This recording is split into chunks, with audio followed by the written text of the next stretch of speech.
listening to the Suave Lover podcast with your hosts, Benjamin Ritter and James Amaro. SuaveLover.com, advising gentlemen on the art of romance. Now sit back, relax, and enjoy today's episode. I was watching the news the other day, and there's always these breakups, these marriages, these long-term relationships, these people that were together for 6 or 7 years or 6 months, these movie stars, and they make headline news. Robin Thicke, as soon as he realized the lines were blurred, 10-year marriage down the drain. And then you have the negativity that comes with it. Oh, we thought they were going to be together forever. Almost like they're not really saying how great the relationship was for those individuals and for their growth. And every now and then, a celebrity that goes through a divorce says, you know, that was really good for me. I wish her the best. Yeah, I wish her the best. Right. And you also hear 3/4 of the time probably, fuck her, you know. Unfortunately. But what makes those relationships successful, or I guess constructive or destructive, or successful and unsuccessful? I mean, I think it's hard because a long-term relationship is what? Arguably anything that lasts, for our purposes, we'll just say for a year or more. I mean, for us, a week. Well, I see her twice. If it makes it through past midnight, it's like it's a Vegas marriage. After a year together, you've been through the major holidays. You've had a chance to see what the other is going to do on Valentine's Day and whether or not you hate them. You see what the other person does around the holidays and if they celebrate or not. So you've got a chance to see that. Now you're doing that again. Now you're what? In rerun season? So at that point, the relationship has lost some of that intrinsic novelty that just comes from the honeymoon period. So after a year, things can start to become sort of stale. And the question is now, not so much are you merely purely physically attracted to someone, but 2, 3, 4 years down the road, why are you with them? What was it that got you to be with them?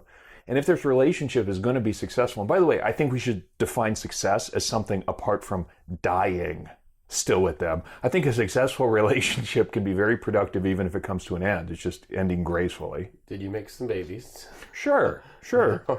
Make some mistakes along the way. I think a successful relationship is when are better than when you started. Mm-hmm. Both people. Sure. And I think that's really about it. And you probably leave each other. You may not have to be best friends, but you don't have that negativity associated with the relationship. Yes. I mean, the last relationship with a lot of animosity that ended for me was in high school. I mean, after high school, why would you have a relationship end with animosity? Because you're not thinking about the breakup when you're getting into it. You're not thinking that it could come to an end. Oh, let me date my best friend for 6 years. The person that is the co-founder of my business and financially invested with each other. It's like the whole thing about marriage. It's like, oh, let's get married and share all our money. And hope for the best. Hope for the best. Right, because a relationship is often defined in terms of wants, needs, and supply and demand. Now, we think of totally normal to think of our friendships that way. Hey, that's my buddy who I can drink with. That's my buddy who I can catch a game with. We think completely normal when we're talking about work relationships, whether or not that's the kind of person that you can do business with, whether or not that's a trusted confidant. But for some reason, romance relationships don't have that same defining what's in it for you, what terms of success are. Like good for now. Yeah, sure. Yeah. And then sometimes now isn't good anymore. And those friendships, all those friendships, have underlying factors to why they're successful. They probably trusted each other. They probably found something to get out of the relationship and to put into the relationship. They probably addressed needs and concerns and conflict in a productive manner. Sure. And there's probably we probably underestimate how much temperamental compatibility there is. And what's funny about that is it's hard to be crisp about what temperament is, right? Is temperament, well, they're a mellow person or they're really high-strung and neurotic. Temperament may be hard to define, but when it's compatible, you know it's great. And when you are nothing but cats and dogs fighting, your temperaments are misaligned, man. Or you just have a friendship where you aren't living with the person, you can walk away. Sure. Talk to them in 2 weeks. Sure. And it's not a bad thing. You still have your friendship. Yeah. In a relationship, though, not so much. Not unless your relationship is very clearly defined in terms of we're going to see each other infrequently enough that we don't get on each other's nerves. But I want to talk, now we're defining relationships. Yeah, absolutely. And a relationship is, you're going to pick this apart. Let's do. Committed. I love committed. You like committed? I love girls who should be committed to get into relationships with. You're going to hate this. Exclusive. Can be. Can be exclusive. That can happen. Can be as well. I've heard of it. No politician has heard of this, but okay, I've heard of it. Serious. Serious. I mean, actually, it's funny because serious seems to be the proxy for that. Committed, exclusive, monogamous, all that other kind of stuff. When I hear serious, I think of goal-oriented, like intent. There's intent involved. Ending in death. Yep, right. Mm-hmm. Wait, did you just agree with all those? Not all of them. No, I think that there are people, for whom serious means committed, exclusive, goal-oriented. And I think there are a lot of people for whom serious means we're going to be mutually happy, we're going to be mutually healthy, we're going to be mutually supportive. And by the way, I'm going to see a lot of other people, and I'm going to fuck a lot of other people, and I would either expect the same of you, or there's probably plenty of serious relationships in which it's very one-sided that way. How to Start a Kinky Relationship by James Amaro is the definitive guide to successful alternative romantic relationships. The book has been called 50 Shades of Grey for real people. Educational, informative, and irreverent, this book has something to offer anyone who is curious and sexually adventurous. Get your copy of How to Start a Kinky Relationship by James Amaro at Amazon.com or in select bookstores today. When I try to teach clients about how to have open communication in a relationship, because that's important for the success of a relationship, I really refer towards kink, and I refer toward polyamory, and I refer like, look, these people have such complicated relationships and such complicated needs that they need to have clear communication. Yeah. And no matter what type of relationship that you're in, there are certain defining reasons why those relationships are successful. Sure. And it doesn't matter what your goal is. If your goal is to have babies to die with together, buried in the same casket, or to see each other for 6 months to 3 years and have an amazing relationship with that person and 5 of their best friends. And, you know, and a lot of it is emotional need fulfillment. I mean, the essence of a serious relationship is that you're getting some kind of itch scratched, usually companionship or security and acceptance, and that's getting met in that relationship. Understanding that, very important, that security, that acceptance, because I think that plenty of people who are promiscuous or poly, and I know the poly people don't think the same way about this, but I think plenty of them don't have the same variety-seeking inclinations they think they do. But what they're really getting is some of that need met here, some of that need met there, and some of it met there. And if they happen to stumble upon the compatible other, while they're not looking for a soulmate, they'll take it, they'll call them one. What do you think when you say get those need mets? Do you think that people, this is a very broad generalization, in the serious, committed, the whole shebang, the monogamy, the exclusiveness, that version of the princess and prince relationship, the media, pushed social construct, 97% pure bullshit. Yes, right. Do you think one of the reasons why they fail, most of the time, some of the time, over 50% of the time with marriages, is because they feel they need to get all their validation and all their needs met from that one person, from that one relationship? It's almost undoubtedly. The book in the, I want to say it's the 60s or the 70s, was the Cinderella complex. Women get incredibly disappointed because they're set up to believe that they meet the prince, so they spend the first quarter of the century, 25 years, looking to meet a prince, and then all the story is end with happily ever after, not how fucking hard will this become. And not only do women have it, but the men have a similar sort of story, is that the way I know that she's right for me is we don't fight.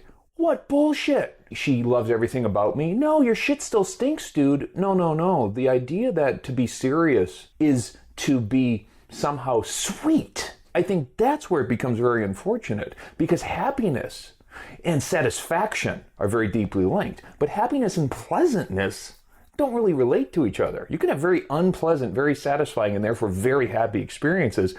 But if you don't know what'll make you happy, guess what? This other person isn't going to magically sort out your bullshit for you. A lot of people look at their friends' relationships, their 10-year relationships, and they're like, oh, they're just comfortable together. But comfort is a really important aspect of a long-term relationship. I know you. You know me. We get along great. I know your routines. You know my routines. You know my likes. You know my dislikes. So all of a sudden, we have reduced the chance for conflict. Yes. And when there is conflict, we've been together long enough, so we hopefully have some type of strategy to deal with that conflict and to come to a compromise and to address both of our needs. One of the things that, if I could just sort of pretend to play marriage counselor, which I'm not for a moment, I would say learn to fight fair. I mean, if you could get your conflict management under control, you are going to disagree. Don't think you won't, but learn to fight fair. And in fact, fight, because there are some things worth fighting for, but do it fairly. Don't do it in a way that undermines or attacks. There's a previous episode on this, basically saying don't fight about something else, don't bring up old topics, Right. Don't change the topic of the fight, don't turn the fight on the other person, Yep. and really focus on the issue at hand. Don't become defensive. Wait, we've already talked about this? We're very smart people. No, but look back and listen to the previous episode, because you can build a lot of resentment if you don't fight fair. Indeed, and you are going to fight. I think part of the belief that it's going to be fight-free, conflict-free is what sets you up to fail, and therefore you never bother to learn the skill. And when you fight fair, though, you also tend to have more honest communication, because you're not worried about how the other person is going to react. And you come out of the fight much closer. Because you've hopefully worked towards something and fixed something instead of just fighting the fight. Yeah. If you have no investment in the relationship, you're just kind of saying, fuck this shit. You walk out. Right.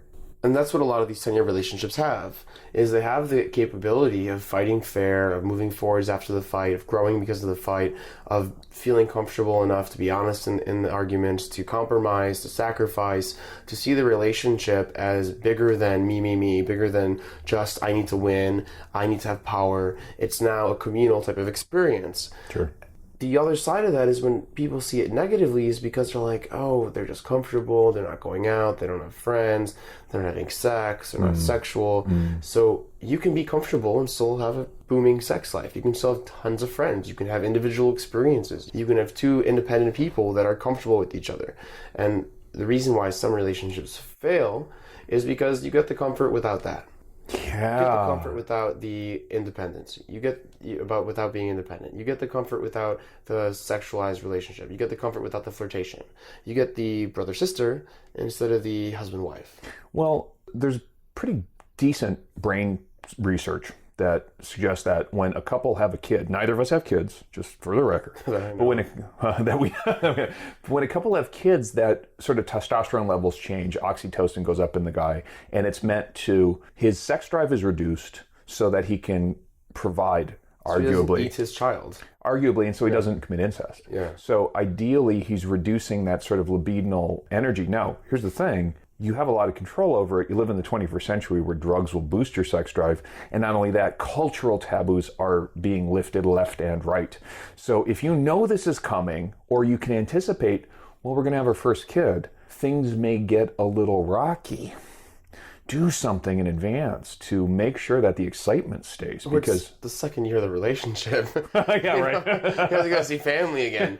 Even that's hard for a 20-some-year-old person, Yeah, Forget totally. the kids. Totally. I have to have sex with this girl every night for the next 2 years.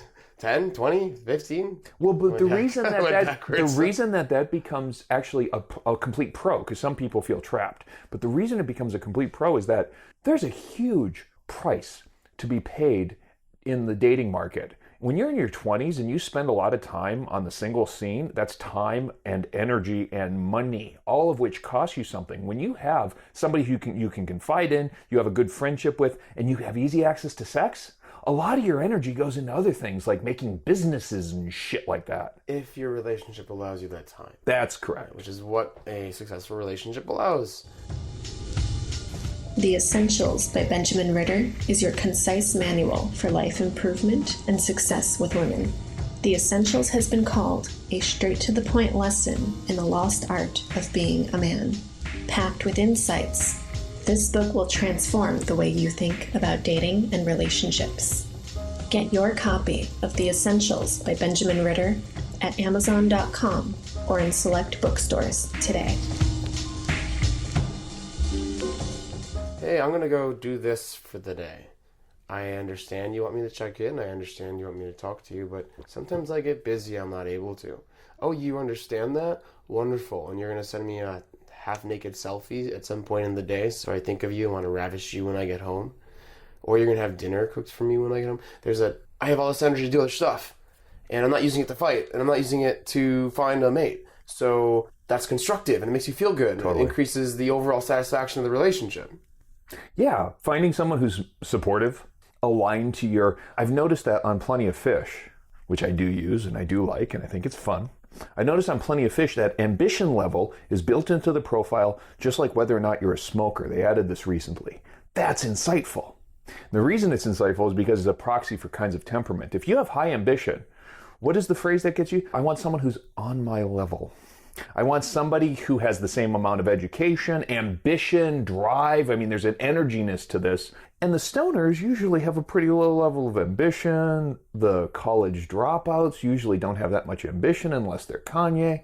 So, I mean, the ambition level is a very good indication of the likelihood that that aspect of your togetherness will be compatible. This is the question of, am I looking for someone that's similar to me or looking for someone dissimilar than me? If I'm extroverted, do I want an introvert? Or do I want an extrovert? Sure. If I'm driven, do I want someone that's driven? If I'm educated, do I need someone that's educated? Personal experience? Yes. Would I coach clients? Yes. It's what you find attractive. It tends to be your type. Now, I believe you can come to a point where you're okay with it. Sure. You can be working your ass off all day, starting 3 businesses while your significant other is at the beauty shop, talking shop, getting her nails done, doing her eyelashes and things like that. It's funny how when she's 20 years younger and you've been married to someone for 30 years, that suddenly does become very attractive. That she's taking care of herself. Mm-hmm. So it's kind of just an altered perspective. Mm-hmm. But, like we mentioned, it does tend to help the relationship if 2 people can be on the same level. Yeah. If I'm going to go for a run in the morning, what's better? Her going on a run with me or sitting at home eating baked lays, watching Maury? Oh, God. Maury. I should have said like Doritos or something. Yeah. Yeah. Covered in cheese. Smothered in Shrimp. nacho sauce. Marshmallows. Bonbons on the couch watching Oprah would have been a reference if Oprah was still on the air. Yeah, I don't eat unhealthy or watch TV, so I kind of was lost on that one. I kind of went with the first thing that popped into my mind. It works. She's eating celery and watching fitness shows. Wait, no. Yeah. What a bitch. Ideally, like, the first pass approximation is find somebody who's like you. The next more subtle thought is find somebody who's very compatible. Because there are a lot of things that you do that you don't need to have in your mate. In other words, I love breasts. I don't want a pair of breasts. And how do I know if someone's compatible? Oh my God, how do you know? Yeah. Date a bunch. Date a bunch of people. If you're trying to get into a significant relationship with the next stranger that you meet on the street, you are just taking dating way too seriously. You're doing it wrong. I met someone the other day that basically told me, my last relationship that I got about a week ago, I got out because I think he just wanted somebody. Yeah, those placeholder relationships are miserable. A successful relationship also has the need and the desire for the person that you're with, the partner. You have to be legitimately attracted to the person. I know you think that's just common sense, but it really... Don't get into a relationship if after the 4th date you're not really sure. But yeah, if you don't bother to think about, well, does this person matter, or is this person any good, or whatever, if you have no quality level expectations, if you don't set the bar for yourself, you're going to wind up with somebody who you don't need to be with. You can predict, I think, the overall success of a relationship pretty early on. Yeah. And that comes from compatibility. Another factor that I just learned the other day, that if a relationship has financial issues in the beginning, so they're arguing about money, they have greater levels of dissatisfaction later on in the relationship. What do you, as a serious person, what do you care about? The kids, whether or not you're going to have them, what kind of lifestyle you live, how your finances are going to commingle, where you're going to live, what kind of careers you're going to have. Those are the things that become serious, right? Those are your life plan, life goal things. So those have to at least be discussed. And I can imagine a mismatch regarding money being close enough to a deal breaker. It causes stress. Anything that causes stress. If you don't know how to handle arguments that revolve around money, revolve around religion, revolve around sex, revolve around going out and friends, it's an indicator of stress. It's going to wear down your relationship. And so what does healthy look like? Is it a high level of lovey-dovey all the time? It's different for a variety of people based on your compatibility. It could be anything, like we talked about in the beginning of the episode. It's just what works for you, what is positive. Are you handling this conflict and stress that comes up in that relation positively? And if you're compatible. And I've made clear on a couple of occasions that while my commitment is high to a girl that I'm seeing, my exclusivity is low. And separating those two out, one of the first things about kink, poly, dating different people, that's an extremely useful distinction to make. Being committed to somebody means that you're there for them, guys. Being committed to somebody means that you're not going to abandon them if they piss you off. Commitment and exclusivity, totally different. Because I'm going to be there for you doesn't mean I won't also be there for her, or I'm going to try to get some on the side. Get your mind around the fact that those two, while they're related, aren't the same thing. And exclusivity is a decision that you make in the beginning of the relationship. Yeah, unless it was foisted on you and you haven't thought about it. That was a bad choice that you made. And then 2 years later down the road, you have sex with the stripper, and then you sue her because you actually gave her a loan and you didn't pay her. If listeners know, we're referencing a news story that just happened in Las Vegas. Oh, I thought you were talking about my last 4 long-term relationships. Sexual exclusivity is difficult. Most people don't see that there's another option. Most people are okay with living within the boundaries of sexual exclusivity because it means that their partner isn't fooling around on them, and maybe they're not okay with dealing with that. So they'd like to think, and that's actually the whole problem with cheating, is that we suddenly were aware that what we thought was true of our partner ain't so true. You said something that struck home with me in the episode on jealousy, that whatever happens while you're in a relationship with someone, let's say cheating, doesn't mean that you abandon the relationship. It means you deal with the fact that someone cheated in the confines of the relationship constructively. You don't abandon it. And that's another indicator of a successful long-term relationship is, I'm not just going to give up. And both partners know that. No, I'm going to get mad. I'm going to get mad. We're going to fight. You're going to lose my trust for a little bit. Yep. We may have to redefine our relationship. Yep. But I'm going to deal with it. Yep. By cheating. The first chance I get. You told me that was not productive. We talked about this. I'm just not going to tell her. I can tell you it's not productive. I'm not going to tell her what I'm going to do. I think a lot of this would be common sense, though. What makes a successful long-term relationship? Well, you would think that because it seems like, your grandparents or whatever your reference is had successful long-term relationships. No. They had long-term relationships. This successful, this happy, this healthy was not there for them. It was just a given that you're going to die with that person. So now we get to finally start thinking about what is happy and healthy and productive for us. And in doing so, we're really uncovering the fucking thicket of bad shit that used to go down. Give me a time limit for being in a relationship that isn't happy or healthy. It's not positive. That you just fight every day. It's just stressful. What is a acceptable length of time for being in a negative situation because you care about someone? It seems to me like it's one conversation. Here's the problems that we're going through. Do you care enough to want to deal with them? And if the answer is no, doesn't matter how much time you give it. It seems to me that once you've acknowledged that there are these problems and the other person doesn't care to deal with them, if that's sort of the level, the temperamentalness. Or isn't self-aware enough or open-minded enough to realize them. One of the worst things in conflict management is using that really wonderful strategy of avoidance. If avoidance is the go-to strategy you have for dealing with stuff, not dealing with the problems that are put in front of you, I can tell you now how the relationship will end. It's going to end in disappointment and frustration and animosity. So if you are aware that there are problems and you have that conversation, you say, I want to deal with these problems. Are you at least on board? Do you care about me and us enough to deal with it? And the answer is no. That's one conversation. If the answer is yes, now you got to figure out how you're going to go through the hard process of establishing your conflict management sort of temperament and styles. But no, if the answer is you're full of shit, I'm defensive, you're coming at me and I'm not going to play at your level, I'm not going to play your game, I can tell you now how that relationship ends. James, how would it end? It's going to end in tears or a knife. It's going to end miserably. You actually make me a sandwich. Yeah, you wish. Ain't going to be a butter knife. It's going to end miserably because the difference that you have is one where you're trying to solve something, you're solution oriented, and your partner isn't. your partner is not solution-oriented, possibly not even problem-oriented, it's defensive. And defensiveness is the beginning. Contempt, defensiveness, it's the beginning of the end. There's a difference between avoidance, though, and taking a well-needed break. Sometimes a little bit of distance, a little bit of reflection, a little bit of, I just need a little bit of time to deal with what just happened. Sure. Is not abandonment, it's not avoidance, it's constructive. Sure. There's a big difference between just saying fuck it and doing something constructive.